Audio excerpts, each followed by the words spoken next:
American soccer, we like to ask, when will our teams or clubs or national team catch up with the global standard of soccer, the great clubs around the world? Or when will our player development catch up with the rest of the world? When will we produce players like Messi or Sergio Busquets or Andrea Pirlo? And when you look at the American soccer system, we are maybe progressing each year, but our pace is slower than the rest of the world because there's one key fundamental difference between our system and the rest of the world, and that is the world around us operates in an open market. Well, here in America, we operate in a bubble of a closed system where one single club rules the ecosystem, and that one single club or company is Major League Soccer or Soccer United Marketing, its marketing arm. So one single club or entity rules here in American soccer, and that's akin to, for example, in England, if the English FA gave exclusive market privileges to one club like Manchester United or Arsenal.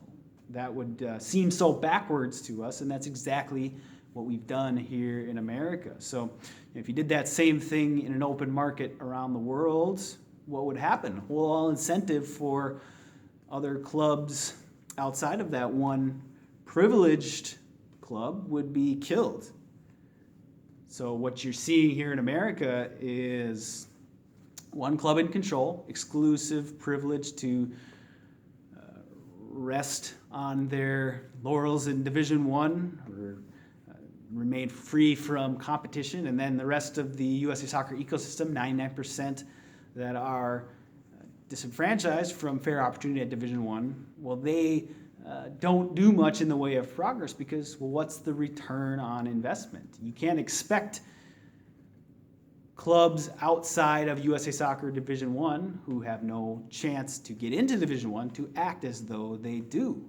So you see lower division clubs in USA Soccer not creating free-to-play academies below their first team, and you see thousands of youth clubs in America not creating first teams to develop young players for. And so when you look at the American player pool now, well, maybe in the 60s, 70s, 80s, we were in the dark ages, and we've turned the corner since then into the 90s. But since the turn of the century, about 2000, we've progressed very little in terms of catching up to the global standard. If anything, we've fallen off the pace more.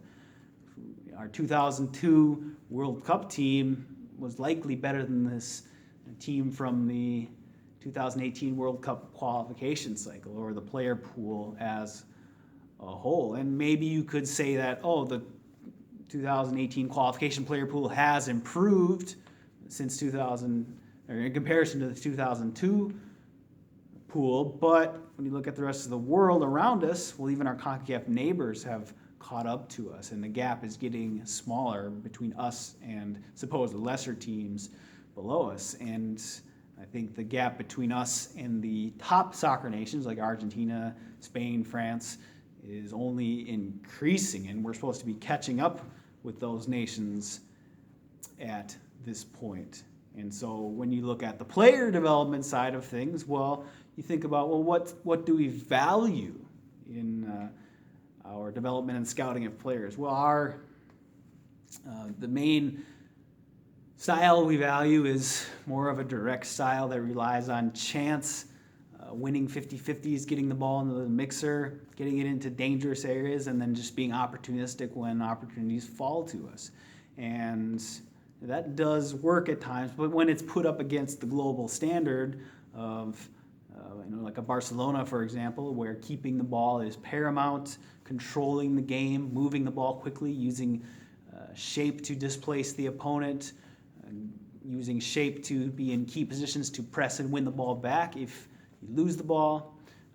That our American style, the direct style, the 50-50 random style, is going to come up well short when it's up against the competition at the global pinnacle.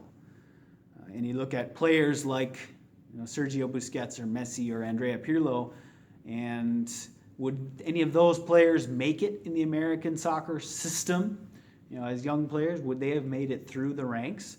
I think no, because they are not on the surface good athletes. And when you look at them, you don't say, oh, well, those guys can win a lot of headers and they can outmuscle opponents. And I really think they're premier athletes. No, they are not. They look skinny and short, if anything. And maybe they can, a guy like Messi can run fast, but other than that, they are very ordinary on the surface when it comes to the things we value in the American soccer development market. And there's really no incentive to push the boundaries from an innovation standpoint.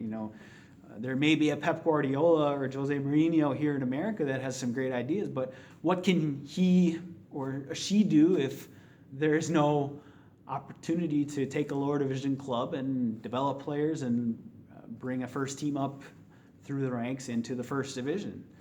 It's all just about who MLS selects, and then that goes back to, well, who's ultimately in positions of power? Is it merit-based or is it politically based? And when you don't have a system that is ultra-competitive, that is built on merit, well, you find that you get stuck in a rut a lot, and there isn't a high level of innovation. Things move along quite slowly. Just like in the auto industry or the internet industry, the cell phone industry, things move very fast. Companies are one-upping each other each month, each year, whereas in American soccer, in our closed system, where there's not a lot of incentive to push each other, the growth rate is very slow. So what you're seeing is the gap between America and the higher nations is increasing, while the gap between America and lower nations in soccer is decreasing. And America is going to keep falling down the ranks from a club and country standpoint until we decide to align our system with the global version of soccer, which is at its essence about equality and opportunity for all. It's really the American way. We are all about open markets and freedom and the American dream here, so why don't we run our soccer that way?